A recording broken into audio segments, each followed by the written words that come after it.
ముఖ్యమంత్రి రేవంత్ రెడ్డి గారిని అడుగుతా ఉన్నా, మీకేమన్నా కొద్దిగా రేషం ఉందా, పౌరుషం ఉందా అని అడుగుతా ఉన్నా.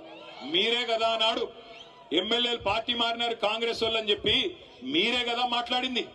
ఎమ్మెల్యేలు పార్టీ మారిన వాళ్ళని రాళ్లతోని కొట్టి చంపమని అన్నాడు. మరి వీళ్ళు ఎవరు చంపాలా రాళ్ళని? ఎవరిని కొట్టాలా? ఈరోజు మీరే కదా అన్నారు అన్నాడు. ఆ ఇంటి మీద వాళ్ళని కాకి ఈ ఇంటి మీద వాళ్ళద్దన్నారు. మరి 10 మంది కాకుల్ని ఎందుకు చేర్చుకున్నావు నేను అడుగుతా ఉన్నా. ఈ 10 మంది కాకులు ఇవాళ ఎటు కాకుండా పోయినారు. వీళ్ళు ఇలా గట్టిగా పోయి అడిగినావు అనుకో నువ్వు ఏ పార్టీ అని. ఇప్పుడు 2 లింగాలు ఉంటాయి నాకు తెలిసి అయితే, ఒకటి భూలింగం, రెండోది స్త్రీలింగం, అంతేనా? ఇప్పుడు మరి ఏ లింగాలు వీళ్ళు? ఎవరు వీళ్ళు? ఎటుగాని పరిస్థితిలో ఇరుక్కొని పోయినారు. ఏ పార్టీ చెప్పలేరు, ఎమ్మెల్యేలో కాదో చెప్పలేరు.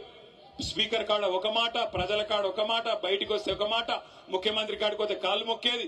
గిందుక మిమ్మల్ని గెలిపించింది. తప్పకుండా అందుకే గద్వాల చైతన్యం ఉన్న ప్రాంతం, తప్పకుండా మీ చైతన్యాన్ని చూపెట్టి